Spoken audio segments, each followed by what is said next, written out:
Good morning students. हम फिर से लेके आए हैं आज एक 12th क्लास का एक नया topic IUPAC naming of coordination compound. देखिए ये जो चैप्टर है, इस चैप्टर का ये टॉपिक ये बहुत इंपॉर्टेंट है।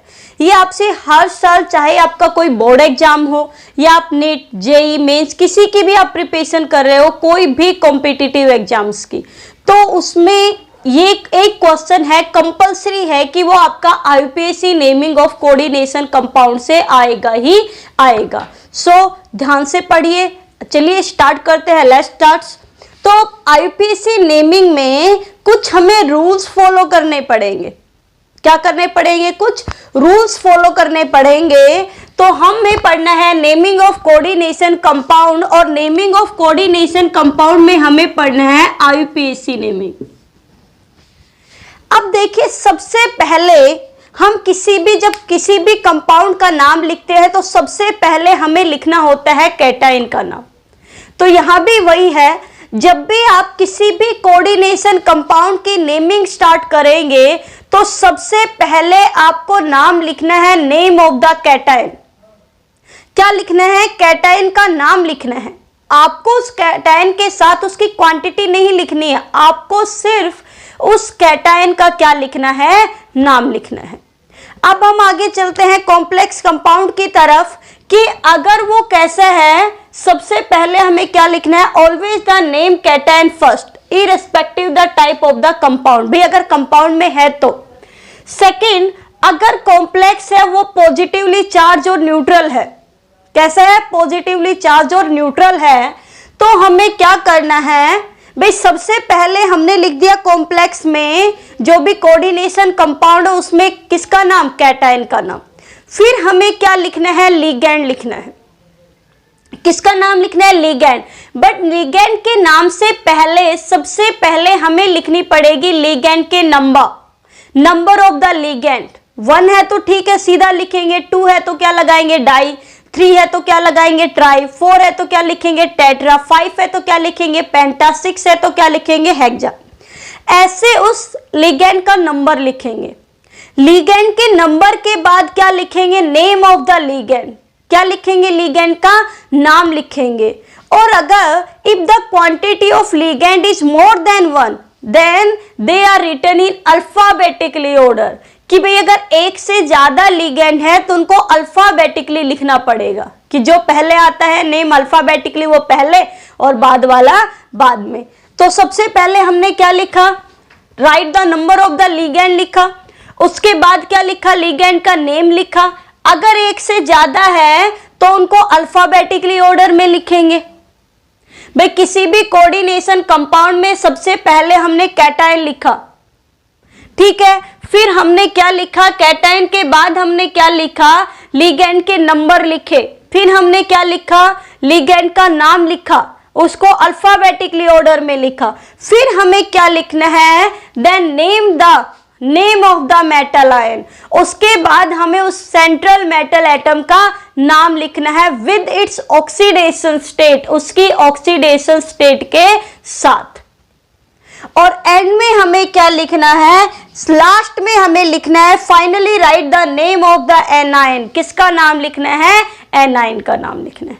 किसका नाम लिखना है? एनाइन का। तो ये कुछ रूल्स हैं। क्या है? कुछ रूल्स हैं कि सबसे पहले हमें कैटाइन का नाम लिखना है। फिर हमें क्या लिखना है? क्या लिखना है? हमें लिगैंड के नंबर लिखने हैं। फिर लिगैंड का नाम लिखना है।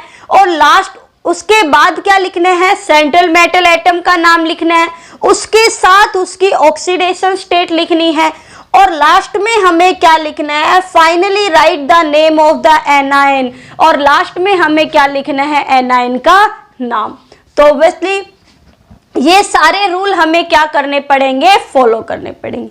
आसान से है, एक बार आप इसको देख लीजिए कि कैसे क्या लिखना है। आपने नोट डाउन कर लिया होगा, आप स्क्रीनशॉट भी ले सकते हैं। तो चलिए, तो वीडियो को स्टार्ट करने से पहले लाइक करना ना भूलें, और साथ में क्या करना, आप लोगों को कमेंट करना है। तो चलिए, हमने रूल्स तो हमने पढ़ लिए। अब हम कुछ एग्जांपल्स करके देखते हैं कि जिससे हमें पता चले कि हमें कैसे नाम उसका लिखना है। तो हमारे पास जो कंपाउंड है वो मैंने लिखा हुआ भी है लिखा है CrNH3 की कितनी है भाई 3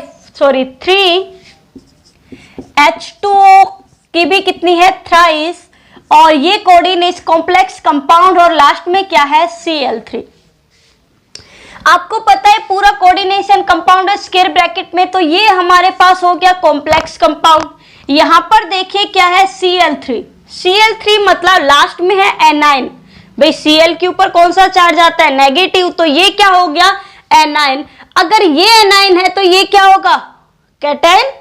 अगर इसको हम जैसे मैंने आपको बताया था, अगर मैं इसे डिसोसिएट करती हूं तो किसमें होगा भाई, ये क्लोराइड है, 3 क्लोराइड है तो 3Cl नेगेटिव, तो इसके ऊपर पूरे के ऊपर कौन सा चार्ज आ जाएगा CrNH3 3H2O थ्राइस, इसके ऊपर कितना चार्ज आ जाएगा +3, ऐसे तो डिसोसिएट होगा ये। तो ये जो कंपाउंड है ये कौन सा हो गया पॉजिटिवली चार्ज कंपाउंड है। आपको आसानी से पता चल जाएगा, अगर इसके आगे पॉजिटिव है तो ये नेगेटिव कंपाउंड है, अगर इस कॉम्प्लेक्स कंपाउंड के पीछे क्या है नेगेटिव है तो ये पॉजिटिव चार्ज एंटिटी है। ठीक है, चलिए अब हम नाम लिखना शुरू करते हैं। तो सबसे पहले नेम ऑफ द कैटायन है ही नहीं तो लिखेंगे क्या, उसके बाद भाई हमारा जो फर्स्ट स्टेप था, स्टेप फर्स्ट नाम लिखने से पहले किसका नाम लिखना है कैटायन का, यहां है ही नहीं तो नाम क्या लिखेंगे। सेकंड स्टेप क्या था number of ligand, number of ligand कितने हैं 3 के लिए क्या लगता है ट्राई। उसके बाद थर्ड स्टेप में हम क्या लिखेंगे नेम ऑफ लिगेंड। अब यहां से एक से ज्यादा लिगेंड है, एक तो NH3 को हम क्या कहते हैं अमाइन, और एक क्या है H2O को हम क्या कहते हैं एक्वा,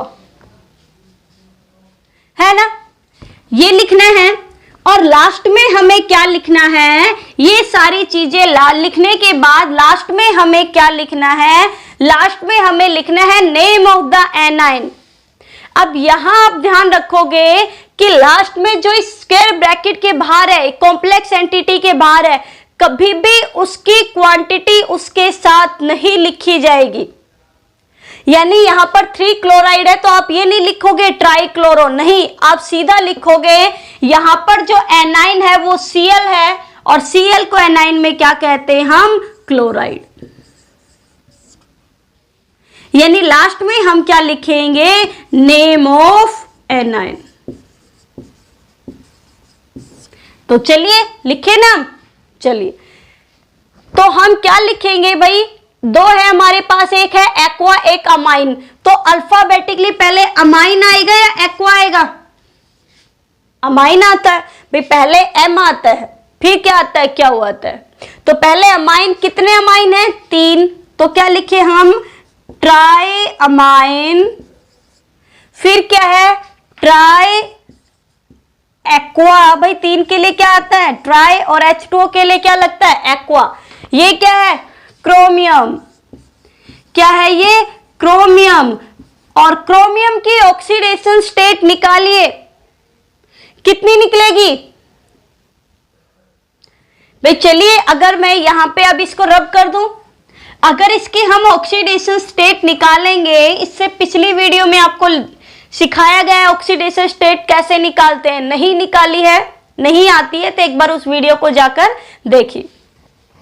देखिए इसकी हमें निकालनी, तो इसे हम क्या करेंगे X अमाइन की होती है 0, टोटल कितने हैं 3, प्लस वही है टोटल कितने हैं वाटर की कितनी टोटल कितने 3, और क्लोरीन की कितनी होती है भाई -3 इक्वल टू कितना है 0, कितना है 0।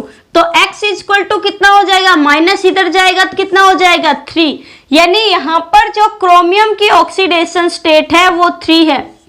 और याद रखना ऑक्सीडेशन स्टेट को हमेशा रोमन में लिखना है, कितनी है 3।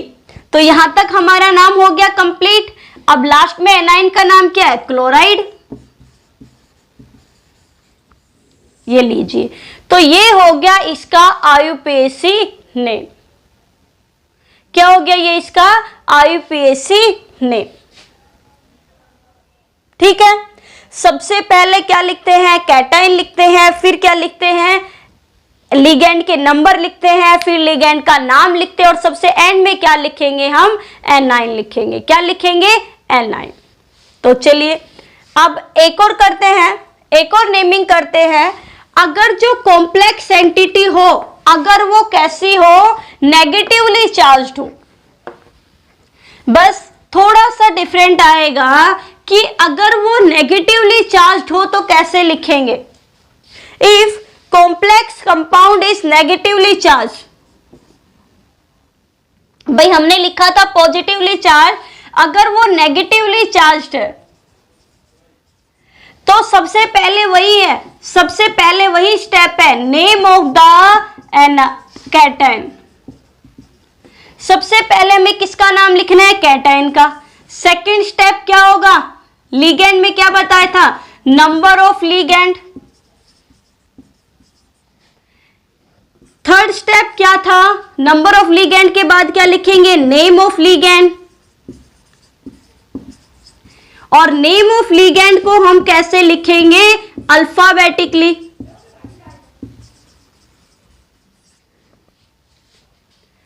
और फोर्थ हम क्या लिखेंगे, नेम ऑफ सेंट्रल एटम के साथ, name of central atom, central metal atom. अगर नेगेटिवली चार्ज के साथ ही अटैच है तो इसमें क्या होगा, सेंट्रल मेटल एटम के साथ 8 लिखेगा, name of the central metal atom with A suffix, with A suffix 8। क्या लगाना पड़ेगा, 8 विद इट्स ऑक्सीडेशन स्टेट, उसकी ऑक्सीडेशन स्टेट के साथ। यहां पर फर्क सिर्फ इतना है, वहां पर हम जब पॉजिटिव और नेगेटिवली चार्ज कॉम्प्लेक्स कंपाउंड था तो हमने क्या किया था, सेंट्रल एटम का नाम डायरेक्ट लिख दिया था। भाई हमारे पास क्रोमियम था तो हमने क्रोमियम लिख दिया था। अब मान लो वो नेगेटिव एंटिटी है तो हमें क्रोमियम की जगह उसके साथ 8 लगाना पड़ेगा। तो IUM हटा के उसके साथ क्या लगाना पड़ेगा, 8। जैसे क्रोमियम है तो क्रोमियम को करना पड़ेगा क्रोमेट, ऐसे 8 लगाना पड़ेगा। अगर हमारे पास मान लो फेरस है, आयरन है, तो उसको लिखना पड़ेगा फेरेट। मान लो हमारे पास प्लेटिनम है तो उसे लिखना पड़ेगा प्लेटिनेट। अगर वो नेगेटिवली चार्ज एंटिटी है तो फिर या हम कह सकते हैं कि जब सेंट्रल एटम के साथ जो नाम जुड़ा हुआ है वो कैसा है, नेगेटिव चार्ज वाला है, लिगेंड कैसा है, नेगेटिव चार्ज है। फिर फिफ्थ लास्ट स्टेप हमारा वही है, name of the anion. Last में हमें किसका नाम लिखना है, एनायन। देखिए बाकी स्टेप IUPAC नेम में चाहे वो पॉजिटिव चार्ज हो या नेगेटिव चार्ज हो, बाकी स्टेप कैसे हैं, सेम है। सिर्फ यहां पर एक चेंज हो रहा है, अगर नेगेटिवली चार्ज एंटिटी है तो क्या होगा, सेंट्रल मेटल एटम के साथ क्या लगेगा भाई, 8 लगेगा। क्या लगेगा, 8 लगेगा। चलिए एक एग्जाम्पल करते हैं जिससे आपके दिमाग में अच्छे से बात आ जाएगी।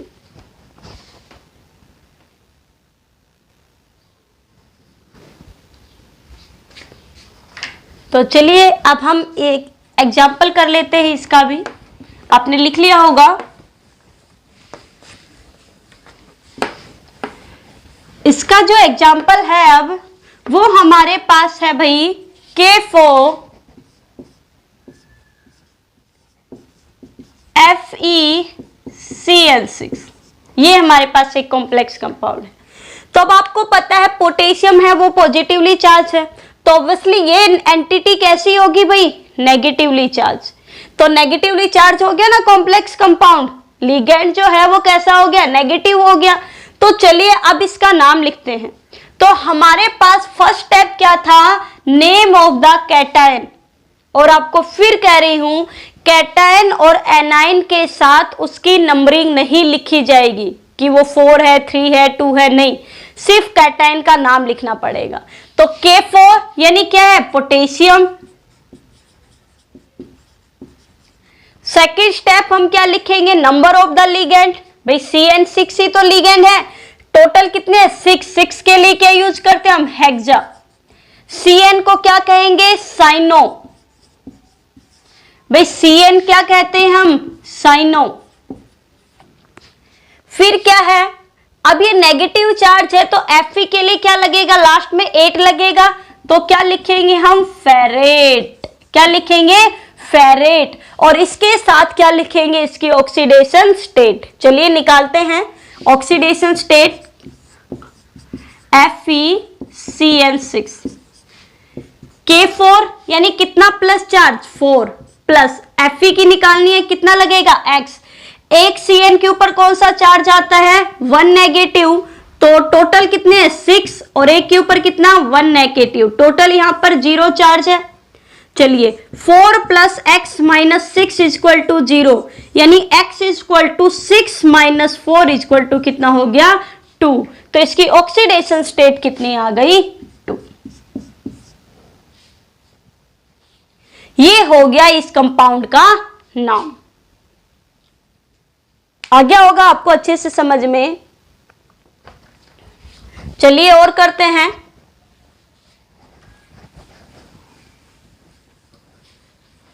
आगे करते हैं हम CONH3 6Cl3। अब ये यहां पे Cl नेगेटिव आ गया, तो ये कौन सी हो गई, पॉजिटिव एंटिटी हो गई। तो पॉजिटिव एंटिटी के साथ 8 नहीं लगेगा। तो चलिए सबसे पहले यहां कैटायन तो है नहीं, भाई यही एक कैटायन है, तो कैटायन में सबसे पहले क्या लिखेंगे, लिगेंड की क्वांटिटी, टोटल कितने हैं, 6, तो 6 के लिए क्या लगता है, हेक्सा। NH3 को क्या कहते हैं, अमाइन, तो हेक्सा अमाइन। CO क्या होगा भाई, कोबाल्ट।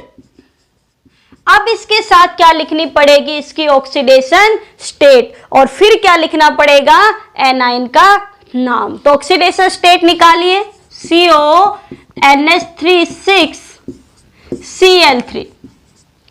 तो इसकी हम निकाल रहे कितनी हो गई, X प्लस टोटल कितने अमाइन है, 6, एक अमाइन की कितनी होगी, 0, माइनस एक क्लोरीन की, भाई 3 क्लोरीन है, एक की -1 इक्वल टू कितनी हो गई, 0। तो x कितनी हो गई, -3 इक्वल टू 0, यानी x इक्वल टू कितनी आ गई, 3। तो यहां पर कोबाल्ट की ऑक्सीडेशन स्टेट कितनी आ गई, 3। अब क्या लिखना है, इसका पूरे का नाम लिख चुके हम लोग। अब हमें क्या लिखना है, Cl3। तो Cl3 क्या हो गया, क्लोराइड। याद रखना इसकी क्वांटिटी इसके साथ नहीं लिखी जाएगी, ये यहां लिगेंड नहीं है, ये यहां पर एनायन है। तो क्या होगा, ये Cl3 को हम क्या लिखेंगे, क्लोराइड। हम इसको एनाइन इसलिए लिख रहे हैं क्योंकि अगर इसको मैं डिसोसिएट करूं एक्वस सॉल्यूशन में, तो ये जो ब्रेक होगा ये पॉजिटिव और ये नेगेटिव।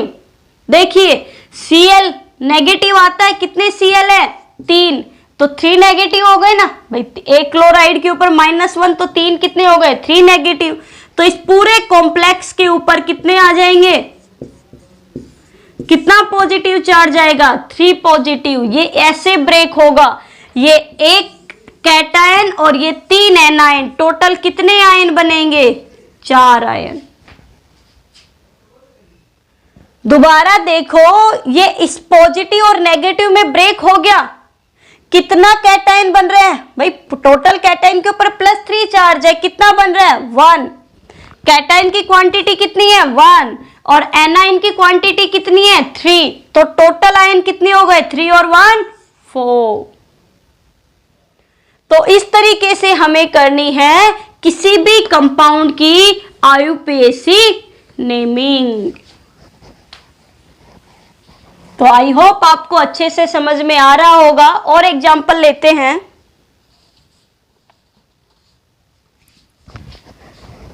हमारे पास कंपाउंड है K3FeC2O4 थ्राइस ये हमारे पास क्या है, एक कंपाउंड।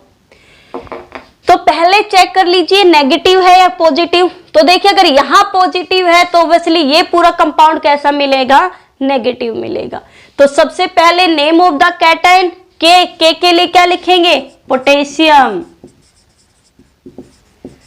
फिर क्या लिखते हैं, नंबर ऑफ लिगैंड कितने हैं, ट्राई।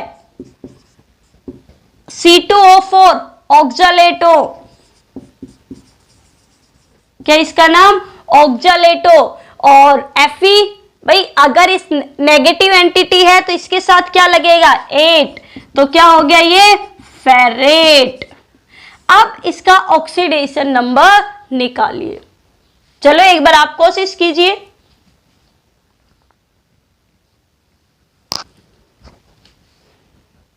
चलिए निकालते हैं। K3 आपने निकाल लिया होगा, FeC2O4 थ्राइस। एक बार मिला लीजिए। 3 प्लस X का हमें निकालना है। एक C2O4 का होता है -2, 3 है भाई, कितने हैं, तीन, और एक का कितना होता है, -2, यही तो होता है ऑक्जालेटो C2O4। तो -2 है इसके पास, 1 नेगेटिव यहाँ, 1 नेगेटिव यहाँ, टोटल कितना, 2 नेगेटिव, इक्वल टू कितना, 0। तो 3 प्लस एक्स माइनस कितने हो गए, 6 equal to 0। X equal to 6 minus 3 equal to 3। तो इसकी जो ऑक्सीडेशन स्टेट आई वो कितनी आ गई भाई, 3 आ गई। तो इस तरीके से अब आपको प्रैक्टिस करनी है IUPAC नेमिंग की। तो चलिए, आई होप आपको अच्छे से IUPAC नेमिंग समझ में आ गई होगी।